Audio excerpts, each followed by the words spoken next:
14 Trump ওই ইহুদি জায়ান ব্যক্তিত্ব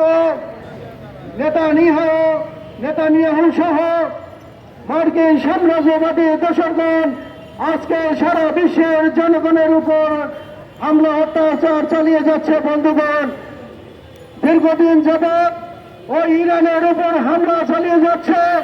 দফায় তারা ইরানের উপর বিভিন্ন ধরনের মিসাইল অস্ত্র নিক্ষেপ করে সেখানকার স্থানীয় সাধারণ জনগণ এমনকি সেখানকার শিশু স্কুলে যখন পড়ালেখা করতে যায় তখন তারা সেখান থেকে রেহাই পায় না। বন্ধুগণ, এই যুদ্ধবাজ ট্রাম্প, সন্ত্রাসী ট্রাম্প এর পূর্বে যখন ক্ষমতা এসেছিলেন তখনও তার বিরুদ্ধে সারা বিশ্ব জ্বলে উঠেছিল।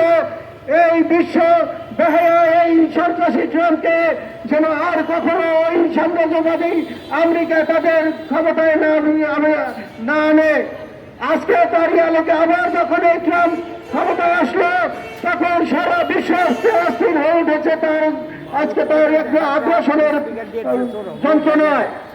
আজকে ওই ট্রাম্প যখন যে সমস্ত শান্তিপূর্ণ দেশ শান্তিতে সাধারণ মানুষ অবস্থান করছিল, জীবনযাপন করছিল, কিন্তু তার সেই সাধারণ মানুষের উপর আজকে অতর্কিত হামলা চালিয়ে আজকে সারা বিশ্বকে তিনি অস্থির করেছেন।